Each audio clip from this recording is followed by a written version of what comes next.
Hello, grade 9s. Since I can't be there today, I thought I would record this quick lesson for you, get you introduced to Unit D, and get the first topic out of the way. You should have in front of you right now your notes package that your sub has just given to you, along with something to write with, a highlighter, something along those lines.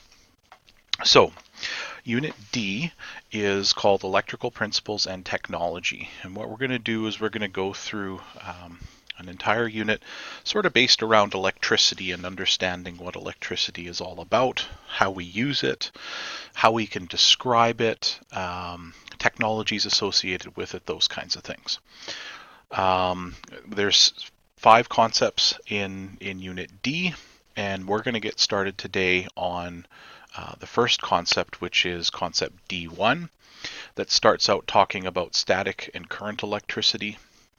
Then we'll move into talking about electrical safety, and I'll introduce you finally to cells and batteries. And if you're keeping score in our textbook, this is section 1 in this unit, which is described as electrical energy can be transferred and stored. I will hand out to you tomorrow a vocabulary sheet that you'll be able to track the vocabulary for concept D1 on, and I would encourage you to spend some time every evening or two updating the vocabulary. Remember that each of the vocabulary sheets, or each of the vocabulary words, pardon me, is found bolded and underlined in your notes. I'm going to skip these quick labs, and if we get time, we'll do it later. So I'm going to introduce you to static electricity. The first thing to talk to you about is the laws of electrical charges. So something that has a charge to it, when it's brought near to something else that has a charge to it, we have 2 laws that govern this. So the first thing we need to remember is that if something that is positive in charge is brought near to something that is negative in charge, those 2 entities, whatever the charged things are, will attract each other. The next thing to remember is that like charges will repel each other. And so like charges repelling each other would be when we bring maybe 2 positive entities together or 2 negative entities together.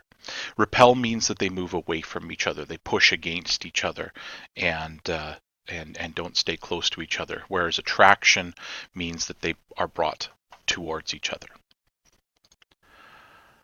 So let's talk briefly about electrical charges as well. So objects are said to be neutral, okay, when the amounts of positive and negative charges in those objects are equal. Now, I need you to think back a couple of units to Unit B, where we went through all of their chemistry stuff, and we started to talk about electrons and protons.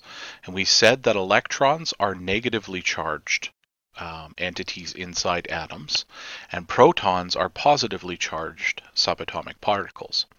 And we did talk about things like ions, and we said that when we create an ion, a metal or a non-metal ion, they will be either positively or negatively charged because there is a gain or a loss of electrons. So an object may become positively or negatively charged when the number of electrons or protons in it has changed. Now, I told you in the chemistry unit, and this holds true here, that the number of protons never changes. So that means that something is going to gain or lose electrons when it has to have a charge. When electrons are lost or gained and something gains a charge to it, if it's lost electrons, it becomes positive. If it's gained electrons, it's become negative. And when this happens, we can say an object has built up a static charge. That static charge then, just to review, is because the object has gained or lost electrons of some sort. So static electricity then is the result of a stationary electric charge. So something has built up a static charge to it. And what I mean by stationary is it's not moving. Okay, that's what static electricity is because it does not flow. And what we're going to find out later on is that when charge flows, when electrons flow, we have electricity. So it's static electricity because it is not moving. Once it starts moving, then we end up with pure electricity, current electricity, and we'll talk about that later on. So you guys know friction, rubbing your hair against a balloon, something along those lines will produce static, right? So here, nylon carpets, we know nylon is a form of plastic. It really builds up charges nicely. And so, this couple who have got a nylon carpet installed, that means that everything's going to be standing on end. It's building up static electricity. So again, static electricity, static meaning that it's not moving at this point, is the result of a stationary electric charge that's built up on something. So in order to produce a charge, whether it's positive or negative, charges are produced when electrons move from one object to another. So there it is. There's that electrons thing. We're going to talk about electrons a lot. We know that electrons are negatively charged. Okay, so if the object has more electrons than protons, it would be considered negatively charged because electrons are negative, protons are positive. So if it has more electrons than protons, it has more negative than positive, meaning it has a negative charge. If the object has more protons than electrons, like it has lost some electrons, it has more positive than negative, so it becomes positively charged. And if the object has equal protons and neutrons, it is said to be neutral. We talked a lot in Unit B about neutral entities out there, so this should be a bit of a review. Just to drive it home at the bottom here, only the electrons move. Okay, never the protons, because that changes the substance itself, but electrons can move. And the fact that electrons can move, we're going to see in a couple of lessons, this does something for us. It allows us to take advantage of electricity in some way. So in order to produce a charge, something has to lose or gain electrons. If it gains electrons, it becomes negatively charged. If it loses electrons, it becomes positively charged. If the protons and electrons are equal, this should read electrons, not neutrons. If the protons and electrons are equal, then it is neutral. So something to talk about here is something called charge separation. And charge separation occurs when an object is brought close to a neutral object and it separates the equal positive and negative charges, causing an attraction. So neutral objects can be attracted to charge objects because of charge separation. So this diagram right here that you see in the corner, we've got something that is neutrally charged here called a pith ball. Don't get too hung up about that. But we're bringing a rod towards it, an ebonite rod, which is a form of glass, that has a negative charge, hence all the negatives on it. If we look at this, we've got relatively equal charge on this neutral pith ball, but as we bring the negative to it, our laws of electrical charges come into play.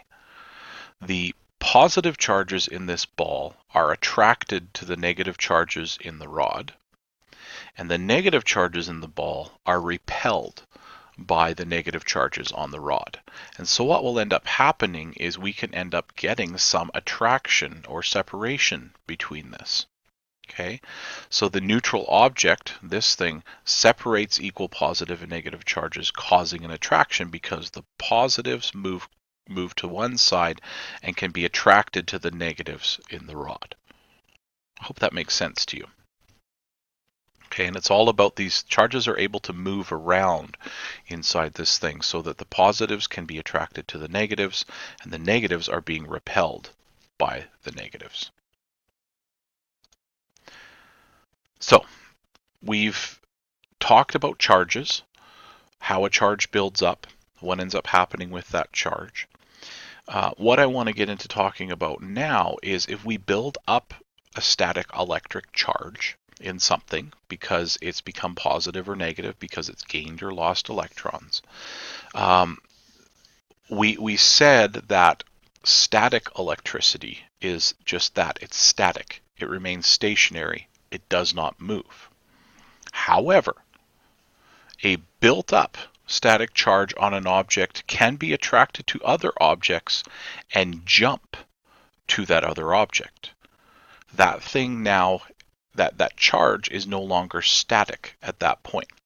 This creates a small spark, which is known as an electrical discharge. Okay, so we build up a nice big static charge on an object, and if we bring it close to another object, it is possible for that static charge to jump across to the other object. You may have seen this before, or experienced this before. If you rub your feet on a particularly synthetic kind of carpet and then walk up to something that is metal, you can get a shock from that. Okay, that is, so it could be a doorknob, it could be the little screws that hold the plate on a light switch, something along those lines.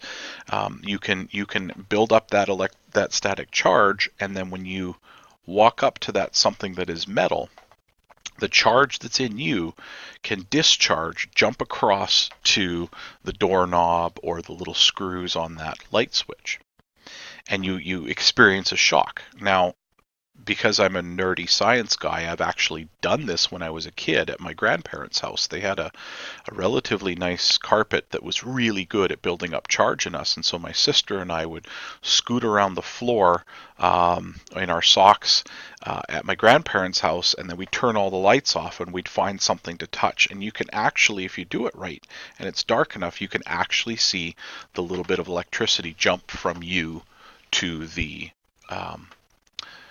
doorknob or to the little screw on the light or something along those lines. I know, nerdy, but it's something that I would do. This is taken to a whole new level in something called a Van de Graaff generator, and this is used to study electrical charges.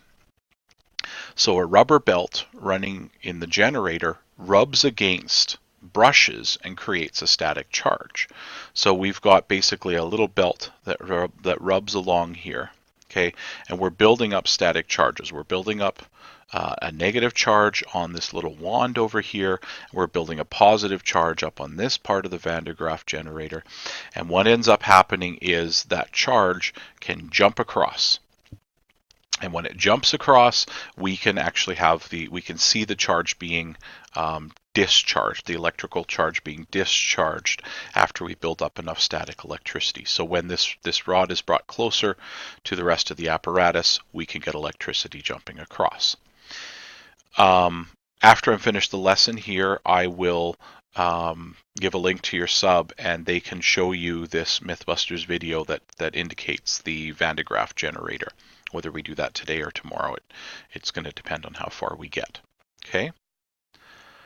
Another thing that I'll get you guys to look at today or tomorrow as well is this thing. How do electric eels generate a voltage, and why do they not get shocked in the process? So something to look at. It says Angel Caputi, a senior scientist and the head of the Department of Integrative and Computational Neuroscience at the Institute of Biological Research, explains basically of what goes on here. So I'll provide these links for you guys to have a look at and explain a little bit about how electric eels can build up a static charge and discharge it without shocking themselves, which I think is kind of interesting as well. So I'm going to skip over these for now. This is what I'm going to ask you to do probably tomorrow, because this has been about a 15-minute lesson here. So I'm going to get you to do these practice questions after you go through the videos that I'm going to leave with your sub to go through. So tomorrow you'll start out with a set of videos to sort of refresh your memory, and then I'll have you tackle these questions on page 278. And when I'm back at the following class, we'll get together and we'll talk a little bit about static charge. I can answer any questions that we need to have, and then we'll move on to our next topic, which is current electricity. Hopefully this works for you. I'll also post this video up on our Google Classroom just in case you want to watch it again. Thanks for watching.